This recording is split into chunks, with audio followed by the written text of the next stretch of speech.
Seigneur, notre Dieu, te remercions pour ta parole.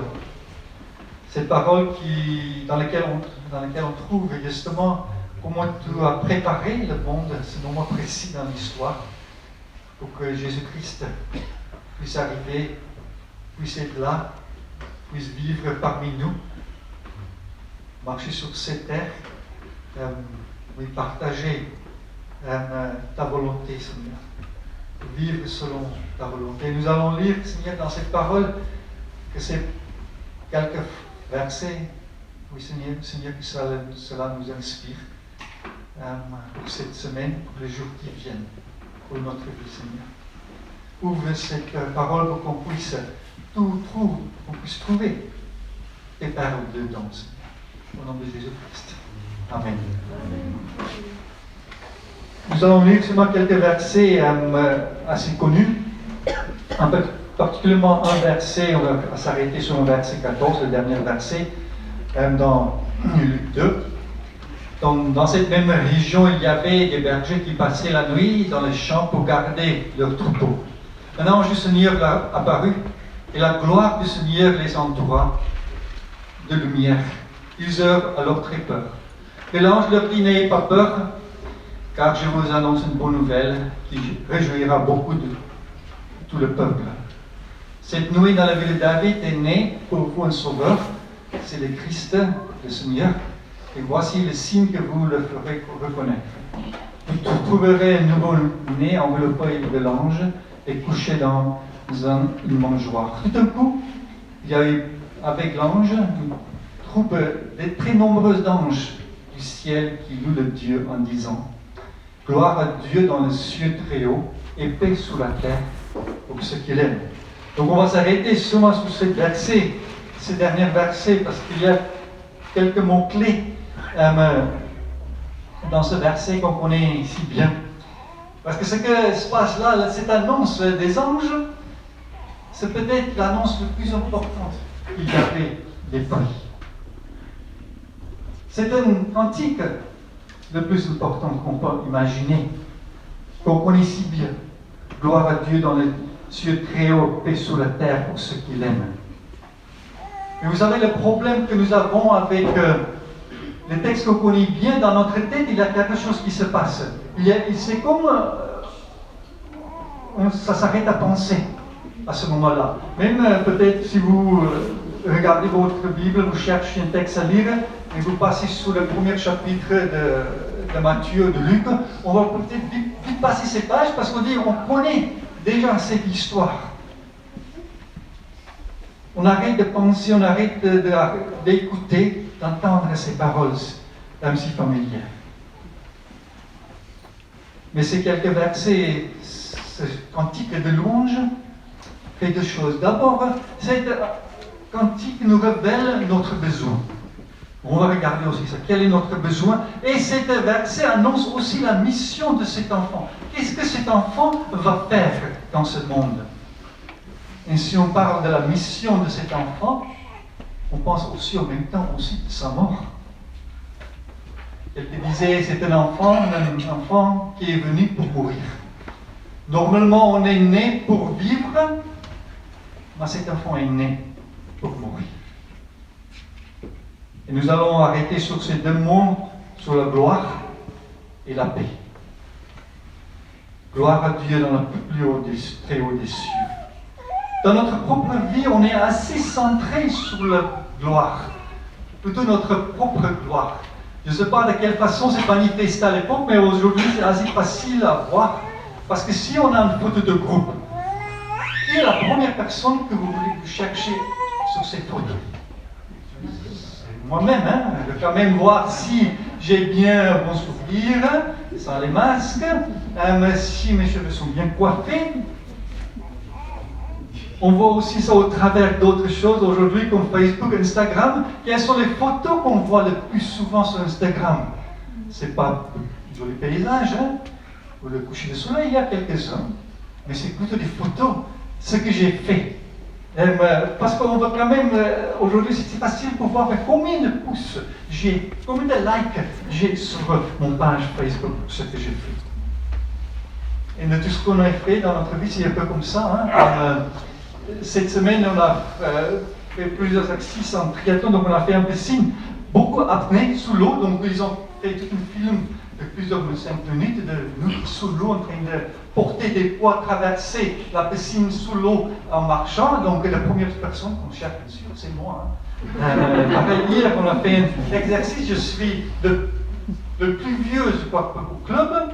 Et bien sûr, pour moi, j'étais le plus rapide, donc c'est très fier que j'ai pu dépasser ceux qui étaient 30, 20 ans, 30 ans moins jeunes que moi.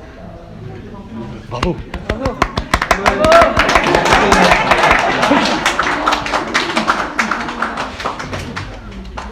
Mais nous sommes créés, pas pour cela, nous sommes créés pour la gloire de Dieu.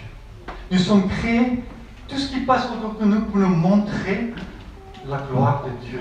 On va revenir tout à l'heure, qu'est-ce que ça veut dire exactement la gloire. Notre motivation dans la vie doit être justement rendre gloire à Dieu. Que notre vie soit agréable à Dieu. Et toute la création autour de nous a été créée justement pour cela, pour nous rappeler, pour être un doigt, pour nous montrer vers Dieu, celui, vers le Créateur. Parce que justement la création nous dit quelque chose. Qui est Dieu? Ce que Dieu voudrait faire. Quand on se lève le matin, quand même s'il fait si froid, qu'on voit les gels sur l'herbe, ça doit rappeler la gloire de Dieu. Les couleurs brillantes des feuilles qui tombent en automne doivent nous rappeler la gloire de Dieu. Quand je touche la main de quelqu'un, ça doit me rappeler la gloire de Dieu. Quand j'entends les oiseaux qui chantent autour de moi, ça doit me rappeler la gloire de Dieu. Tout cela, c'est justement pour mettre Dieu au centre de notre vie. Et vous savez, ce n'est pas ça qui se passe dans notre vie. On connaît l'histoire d'Adam et Ève, parce qu'ils ont préféré la gloire de la création que la gloire de Dieu. Il y avait quelque chose dans la création qui leur parle beaucoup plus, qu'il parlait beaucoup plus que la gloire de Dieu. Et à partir de là, il y a toute une confusion autour de nous. Qu'est-ce que ça veut dire de rendre gloire à Dieu? Quand nous étions dans un bouchon cette semaine, la première chose qui me revient à la tête, ce n'est pas la gloire de Dieu. Je ne pense pas que même ce qui se passe dans notre vie dans ce moment-là se passe en souveraineté, dans le contexte de souveraineté de Dieu. Tout ce que je peux imaginer au niveau de ce que je peux posséder, matérialisme, est venu aussi pour remplacer la gloire de Dieu dans notre vie. L'orgueil est là pour remplacer la gloire de Dieu dans ma vie. C'est rare qu'on peut dire, si je suis là, pour s'arrêter pour dire, est-ce que la gloire de Dieu est au centre de ma vie cette semaine? Je dois avouer, non. Mais qu'est-ce que ça veut dire, cette gloire? La gloire de Dieu. La gloire, sa façon d'expliquer, c'est quelque chose qui pèse. C'est quelque chose qui a du poids. Et on peut utiliser d'autres mots comme brillant, comme radieux. La louange, honneur, grandeur, un pouvoir surnaturel, les cieux, tout ça qui exprime la gloire. Mais il faut aussi mettre ces mots en superlatif. Parce que c'est pas seulement Dieu qui est brillant, qui est radieux, il est le plus brillant, le plus radieux qu'il y a. Le Dieu qui est dans les cieux très haut. Les Grecs pensaient à l'époque que les dieux, Zeus, se trouvent dans les cieux. Mais Dieu ne se trouve pas seulement dans les cieux. Il se trouve dans les cieux de très haut. Au-delà de tout ce qu'on peut imaginer. Et gloire à Dieu dans le ciel les plus hauts, les très hauts. Et Adam et Ève étaient justement tentés. Parce qu'ils voulaient prendre cette gloire qui pèse, qui est si lourde, qui appartient à Dieu. Parce qu'ils voulaient être comme Dieu, ils voulaient aussi avoir cette gloire-là.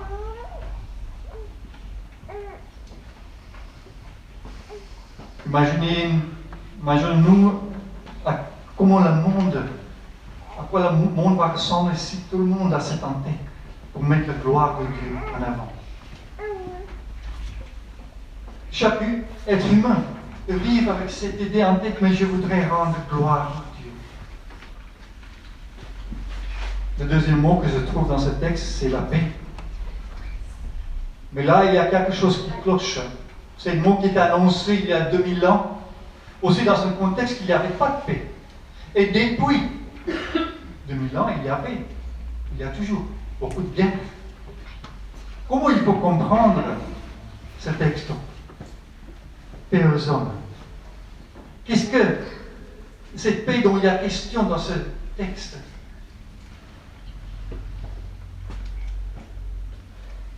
Aussi même en Israël à l'époque, si on pense à le moment de la naissance de Jésus, Hérode qui a tué des enfants, en espérant avec ça, il va aussi tuer Jésus-Christ. Même la naissance de Jésus-Christ entourée de violence. Et malgré cela, c'est cet ange qui chante paix sous la terre. Mais on peut mieux comprendre peut-être la profondeur de cette paix si on regarde l'expression plutôt en hébreu, shalom. Parce que shalom, c'est plus seulement paix. Parce que ça parle de quelque chose qui est restauré. C'est un certain bien-être, d'être entier. Ça parle de la réconciliation avec Dieu. Ça parle du salut et plein. Donc il n'y a pas de question dans un premier lieu de paix terrestre, mais une paix spirituelle qu'il y a. Parce qu'on est en paix avec Dieu. Ça, c'est la première raison pour laquelle Jésus est venu, pour établir une paix entre les hommes et entre Dieu. Et je ne sais pas si vous avez vu la fin. Parce que là, même dans certains cantiques de Noël, ce n'est pas tout à fait ça, ce n'est pas très clair. Hein? Et paix sur la terre pour ceux qui l'aiment, donc pour ceux que Dieu aime. Donc à qui est cette paix destinée? C'est destiné à ceux qui acceptent Jésus-Christ dans leur vie. Cette offre de paix est à tout le monde. Mais seulement ceux et celles aimés par Dieu peuvent recevoir, peuvent expérimenter cette paix dans leur vie. On voit cela dans le verset qui était cité tout à l'heure par le jeune aussi, Jean 3,16, qu'on connaît. Dieu a tant aimé le monde. Cet amour, c'est pour tout le monde, mais est-ce que tout le monde va être sauvé? Non, ceux qui croient en lui, il va être sauvé. Dans Luc 10, versets 5 et 6, il y a écrit: quand vous entrerez dans une maison, dites d'abord paix à cette maison. Si un homme de paix habite là, votre souhait de paix reposera sur lui. Sinon, retirerez votre souhait de paix. Cette paix est offerte au monde. Mais c'est seulement les filles et les fils de paix qui peuvent le recevoir. Et comment est-ce qu'on sait que tu es un fils ou une fille de paix? C'est que tu as accueilli celui qui est l'origine de cette paix dans ta vie. Tu as reçu Jésus-Christ dans ta vie. Ce qui était choisi par Dieu. Donc, premièrement, cette paix est là quand on est en relation avec Dieu. Et cette paix avec Dieu nous donne la possibilité pour avoir une paix intérieure. Ce n'est pas parce que je suis plus fort que les autres que j'ai cette paix.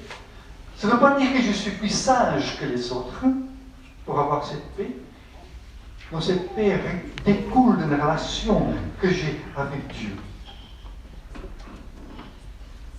Et quand cette relation avec Dieu est brisée, bien sûr, ça découle aussi dans ma vie que je n'ai pas cette paix dans ma vie. Vous vous rappelez ce moment d'Adam et Ève, on a l'impression que tous les soirs, vers la fin de l'après-midi, quand il y a un vent qui souffle, ils sont allés promener avec Dieu. Et à un moment donné, Adam et Ève n'avaient plus envie d'aller promener avec Dieu. Ils n'étaient pas excités de le revoir parce qu'ils se sentaient coupables. Ils avaient peur. parce qu'ils ont désobéi à Dieu. Et c'est justement ce shalom qui est parti à ce moment-là. Parce que shalom, ce n'est pas seulement l'absence de conflit. Shalom veut dire qu'il y a des choses qui sont dans leur propre place. Les choses fonctionnent comme elles sont censées fonctionner. Paix avec Dieu, de dire aussi j'ai paix en moi. Bien sûr, ça peut varier. Nous sommes dans le parcours de notre vie, nous ne sommes pas toujours en paix, on est anxieux par rapport aux choses qui nous arrivent. On est en colère, on est frustré, on est découragé. On a une lutte dans notre intérieur par rapport aux choses qui se passent autour de nous. Mais on peut savoir si je suis en paix avec Dieu, je peux avoir cette paix aussi à l'intérieur de moi. Et bien sûr, si j'ai cette paix avec Dieu, j'ai cette paix intérieure, ça découle aussi de cette paix que j'aurai envers les autres. Je ne crois pas que vous avez vécu une année 2021 sans conflit. Même ce mois-ci, même cette semaine, quelque part, il y avait un conflit dans une relation. Mais ce cantique nous rappelle justement, on peut avoir cette paix en nous malgré nos circonstances autour de nous. Ça fait partie de cette mission de cet enfant pour nous donner cette paix dont Dieu parle. Jésus n'est pas venu dans une mission politique, ou une mission éducative, ou une mission religieuse, ou même une mission psychologique pour que je me sente bien. Non, c'était plus radical, plus profond que cela. Il est venu dans un premier lieu pour établir cette relation brisée que nous avons avec Dieu, le Père. Et dans ma vie, j'ai un problème avec la gloire, j'ai un problème avec la paix. Et comme j'ai souvent utilisé ces dernières semaines l'image, au fond, c'est un problème de cœur que nous avons. Et on peut aussi répéter cette prière de David dans le psaume 51. Oh Dieu, crée en moi un cœur pur.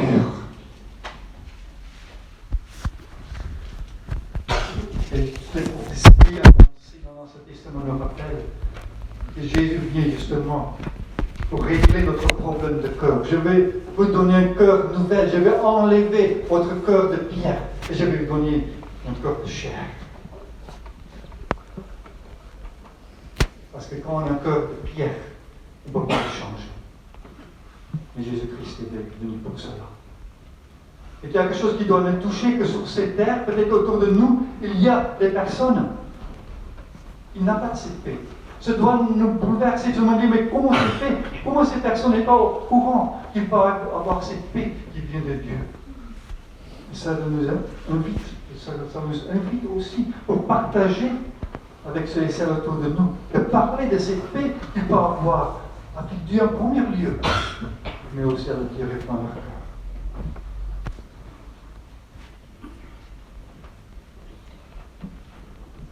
Au début de ce texte, il y a question d'un sauveur. La raison pour laquelle les anges chantent, c'est justement parce que le sauveur est né. On sait le prix qui va être payé plus tard par ce sauveur. Mais même cette paix que nous pouvons recevoir, c'est la grâce. Et comment est-ce qu'on peut recevoir cette paix, cette grâce dans notre vie? C'est au travers de la mort de Jésus-Christ. Parce que cette gloire était volée. Cette paix dont il y a question a été brisée par le péché. On n'en a plus Dieu dans notre vie. Il a dû venir mourir à notre place. Il y a dit dans le texte, un sauveur est né pour vous. Il n'y a pas dit dans le texte, un sauveur est né pour Marie. Il y a un sauveur qui est né pour vous, pour chacun de nous. Et quelle est la réaction quand ce sauveur est né? Au ciel, il y a une grande fête, il y a des anges qui chantent. Et sur terre, au début, il y a cette peur. Ils avaient peur. Mais après, on voit que ces bergers courent. Ils courent pour rencontrer, pour honorer, pour rendre gloire à Dieu. Qu'est-ce que ça évoque à nous, ce Noël? Avec quelle attitude que nous allons-nous approcher Noël cette année? Est-ce que c'est ça la cantique que nous allons chanter le jour de Noël? Est-ce qu'on comprend bien ces points de la gloire de Dieu? Parce qu'il est né pour nous un sauveur. Est-ce qu'on va courir vers cette joie pour recevoir la paix que cet enfant nous donne? Amen. Prions ensemble.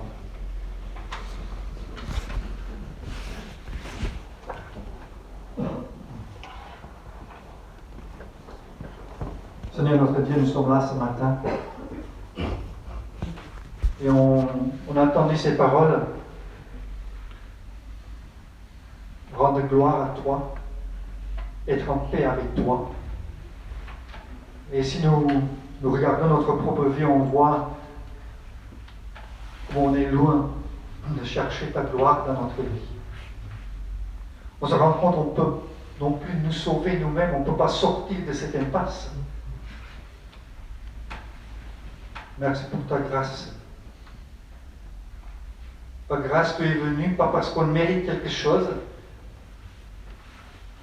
mais par grâce, tu es venu dans ce monde pour annoncer cette paix qu'on peut avoir en toi et en lien, en relation avec toi. Oui, Seigneur, aide-nous que tous les jours qu'on se lève, qu'on est là pour rendre gloire à toi dans ce que nous pensons, ce que nous faisons. Et tu ne demandes pas d'attendre jusqu'à un jour quand je vais mieux ou un jour quand les choses ont changé. Mais dès maintenant, que ce Noël soit un moment pour nous pour se lever, pour te rendre gloire, pour être en paix avec toi. Au nom de Jésus-Christ. Amen.